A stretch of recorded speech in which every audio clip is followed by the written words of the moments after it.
Okay, Happy New Year. Okay. So, how do you feel this New Year? Still tired. Still tired? That means you celebrated it really well, right? Okay, so how many people read my New Year message? Okay, so many people, right? So I send my New Year message. Tyler, could you please come? I need your help. You can find the New Year message on your phone. I'm sorry. Yeah. If you go to my page. Where did you send your message to? I send it to all the Blue Lotus members and all my world Sangha. So many thousands of people got it. If you didn't get it, please write your email. And so, yeah. Okay. Please read it loud. Make sure I have the right one. I have 10,000 texts from you, so it's hard. Dear Blue Lotus Temple community, I'm thinking a lot about calendars and days and meanings we define to moments. Sometimes I think this day of the new year doesn't mean anything. We made it up, and every day is a new day. Sometimes I see the beautiful importance of resetting our core values and pausing to reflect on what's worked and what hasn't, and what tomorrow looks like. We have all experienced many broken intentions. We make such determined efforts, but living up to it in the day-to-day is harder. We get stuck in old patterns and behaviors. I have done this 1,000 times too. Our emotions bounce in between like and dislike. We rank things as good and bad and right and wrong. We try to fix ourselves, our loved ones, and our worlds.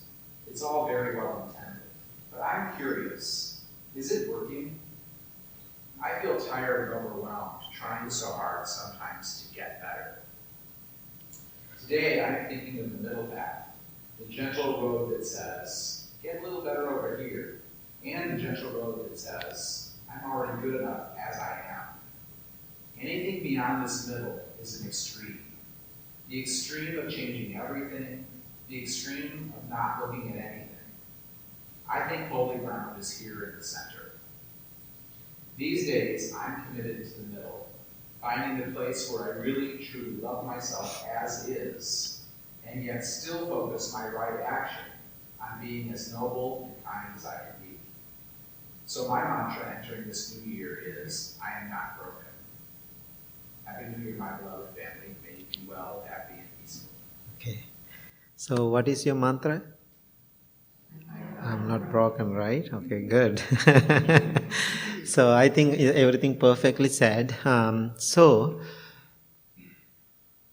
this afternoon, I was busy and doing some work. So then I was driving back and forth. So something came to my mind. So we have some old memories, right? We all have some old memories. Some memories are so sweet, isn't it? Right? Some memories are so sweet. What do you do with those memories? Huh? Hold it, right?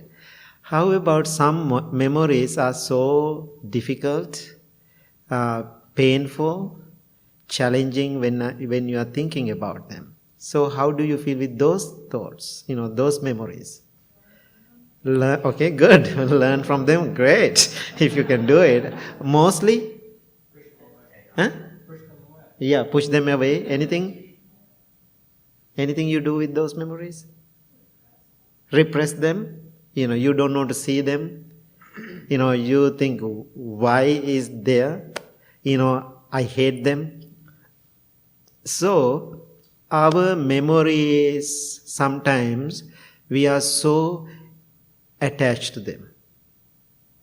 So when we have those memories, when we have sweet memories, we like to keep them. When we have difficult memories, we don't like them. What is the problem? Both are the problem. Right? Both are the problem, not one. So I think because of our old memories, we have lots of attachments. And so people looking for solutions to overcome those challenges and difficulties get better. So when you hear or read a New Year message, so how many times, how many years, according to the Buddhist teaching, how many lifetimes we tried. Now being a monk 40 years, I'm still trying. I had so many broken minds so many times. So, but I never give up. I was keep trying. So many times, because I became a monk age 11. So being a monk this many years, don't think I had the perfect lifestyle. No, not at all. But still I am here. Still I am so grateful. So still I was believing light is there. Light is exist. Opportunities I have. So there's a beautiful analogy in the Buddhist teaching. If you know our light is there, you never give up. But the problem in our life, we don't see that light, even little bit. So why so many layers, thick, dark, top of that? When we are walking around with darkness, heaviness in our mind, rarely, one day, 1 second, 1 moment, you feel something good about yourself. You see little light.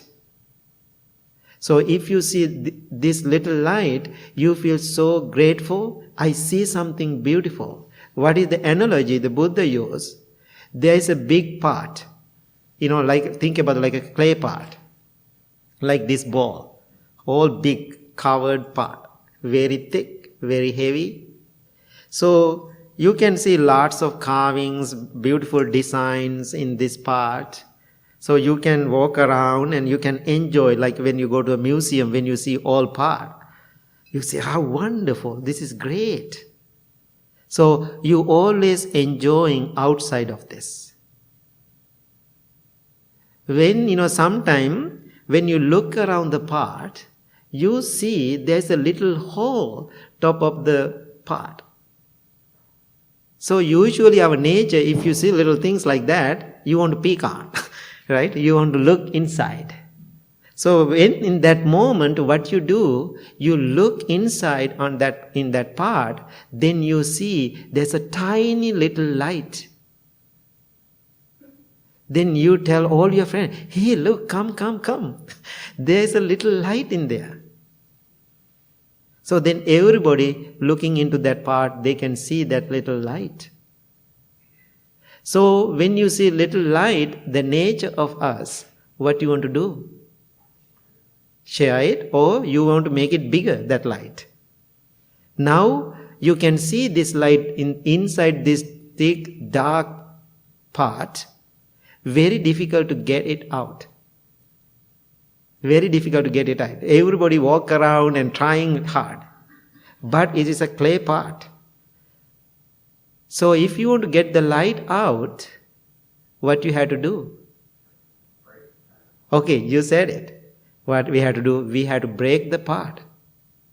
But make that decision is so hard to break the pot. Why? That pot, that bowl has lots of beautiful carvings.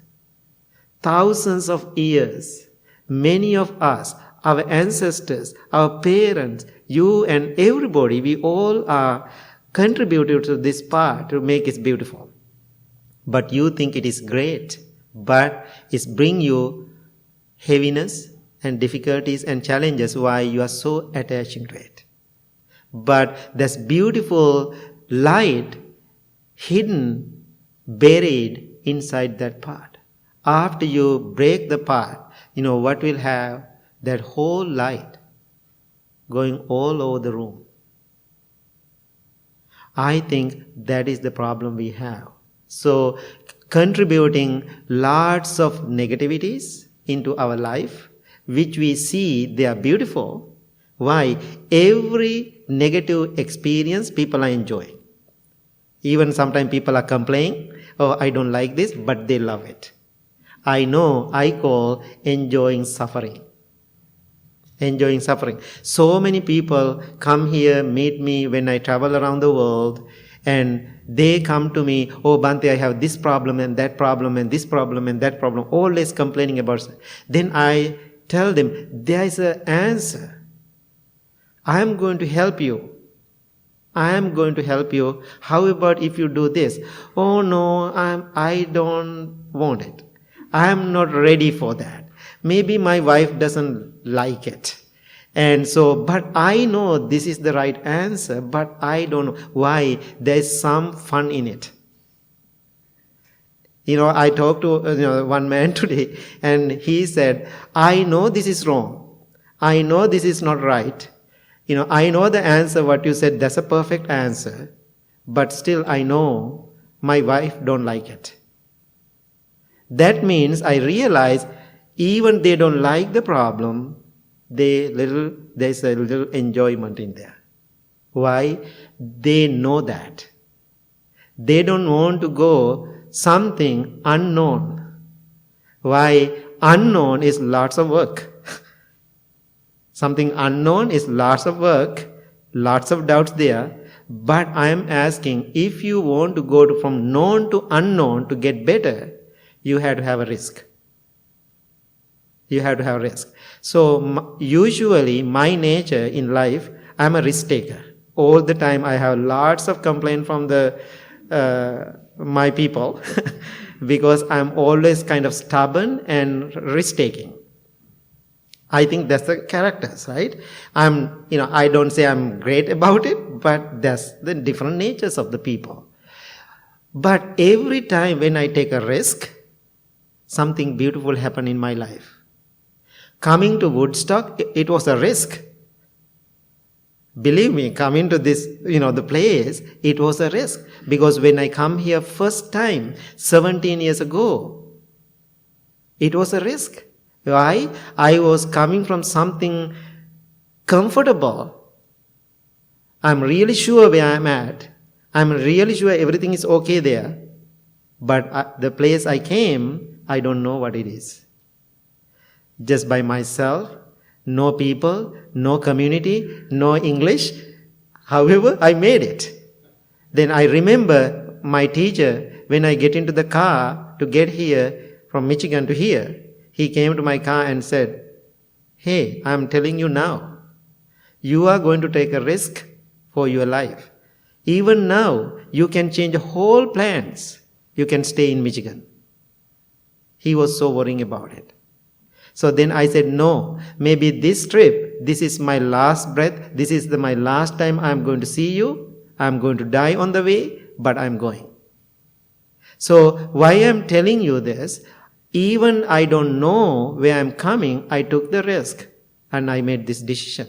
So I'm asking you, so when you go something known to unknown to make your life better, there's a risk. But take it.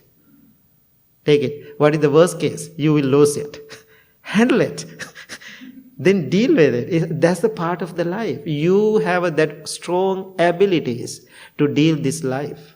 So then, when I was thinking about this whole thing about the New Year, the people life, making the New Year resolution is a fun thing. And so people say, what is your New Year resolution? I was having breakfast with somebody this morning. He said, I want to have breakfast with you. Then first thing he asked, Bhante, what is your New Year resolution? I said, my New Year resolution is none. No New Year resolution is my New Year resolution. So then why I said that, people are so into New Year resolution every year, end of December, they are thinking, oh, New Year resolution. Then January 3rd, all gone. So now I am asking, no, you have to make a better plan. You have to have a better intention, as I said in the New Year message, because the problem is not to making New Year resolution every year. Problem is our emotions. Our emotion always, going back and forth. When emotions going back and forth, bouncing around, is it fun? It is great? I don't think so. If you have your emotions going like that every single day and night, how do you feel? Stressed, tired, exhausted. Then what happens when you go to bed at night? Can't sleep. So why I'm telling this, I had many nights like that. Now think, oh my God, what you did last 40 years. But I never give up. I'm keep doing it. I can see every day I'm getting better. Every day I'm getting better. So my point today for you, we have to dig into the root of our problems. All the problems we have in our life, there's a root. Now I'm asking, you can bring into your life whatever one problem, maybe you have millions of problems, but bring one problem into your mind now, whatever you are dealing with. So, whatever problem you are going to tell me, I know the root. I found out most of my problem I am having in my life, I know the root now. Now my job or your job, if you know the root, to find the answer, what we have to do now. If you know the root?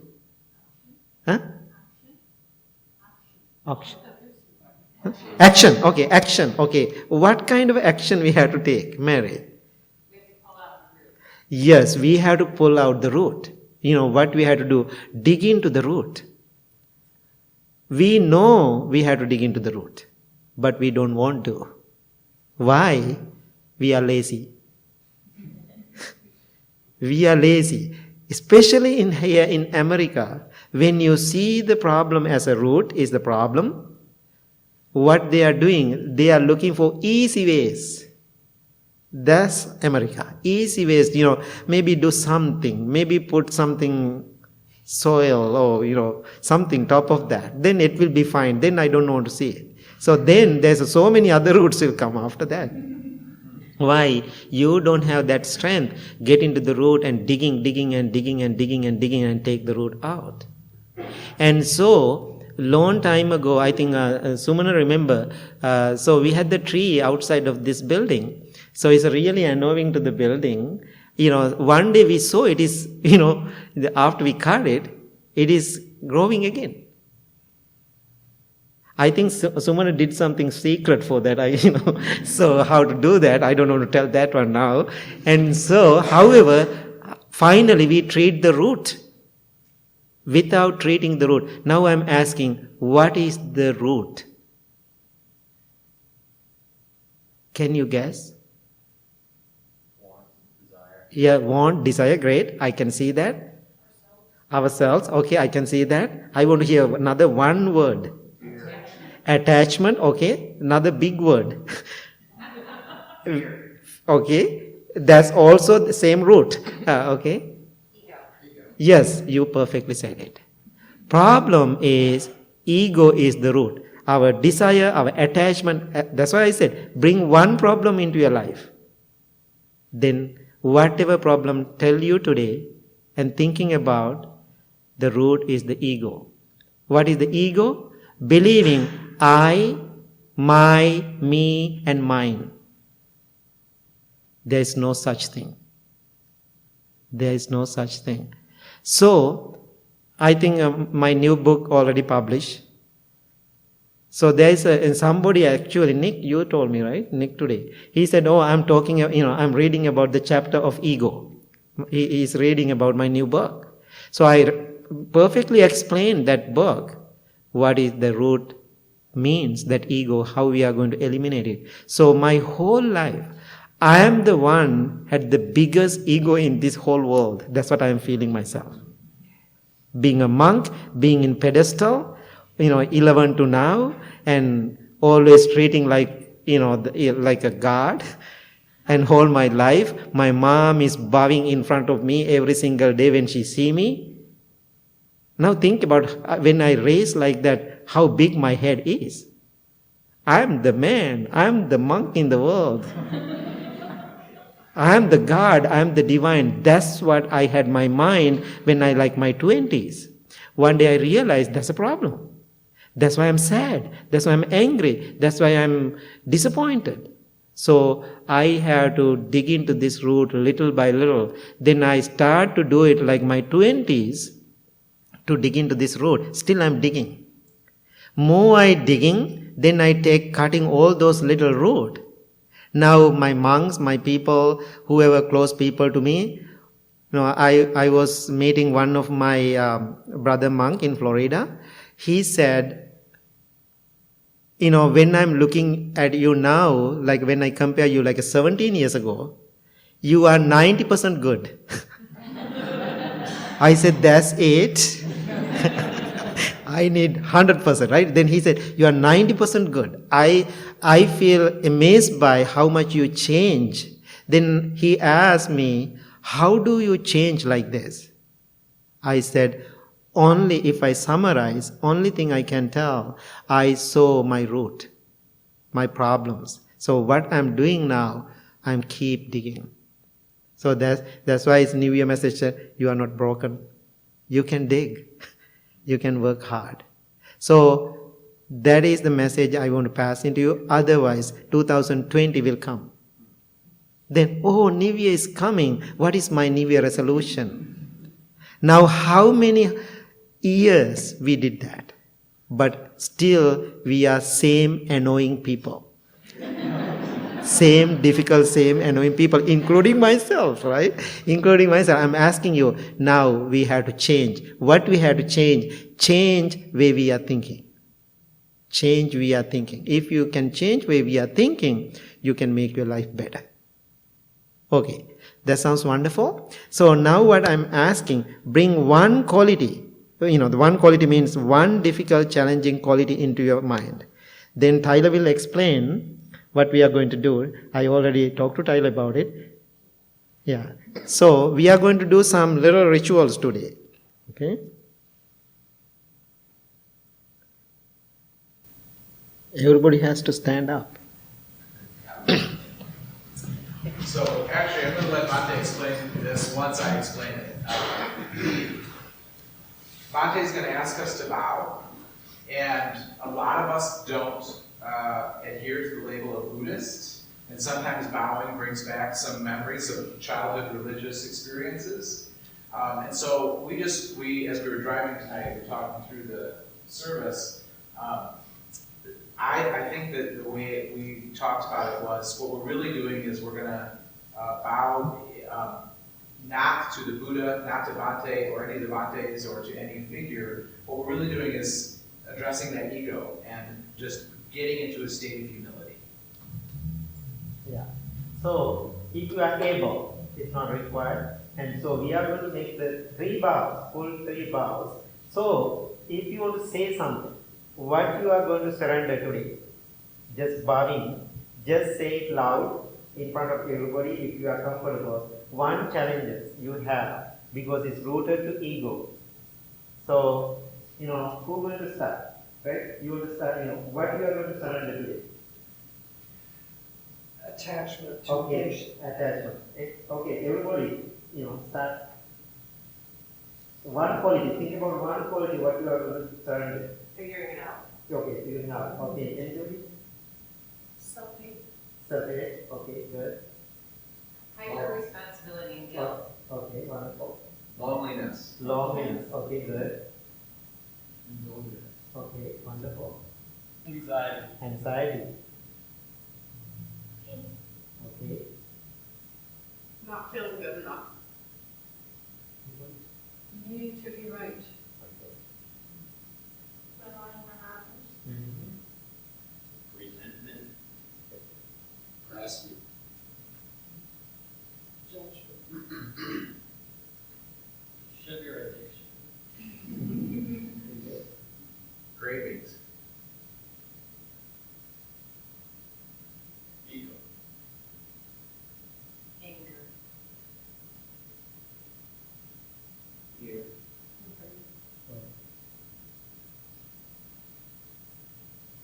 obsession.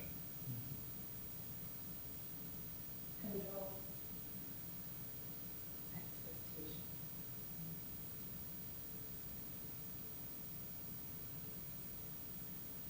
I'm going to surrender, attaching to loved ones. Anything else? Quit looking back and quit looking forward. Anything else? Giving up. Okay. Perfectionism.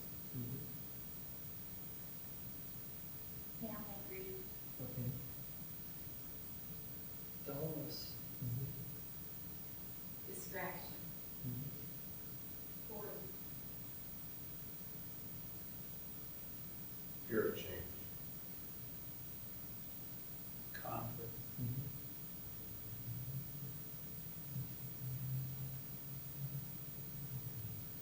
So good.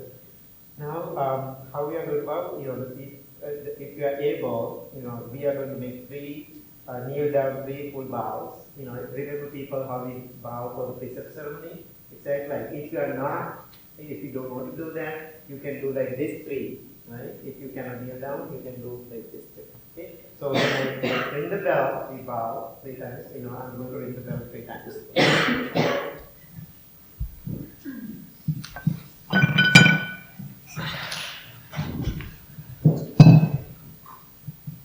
That means you are surrender your ego, and so after we bow, there is no place to go. You are totally surrendering, right?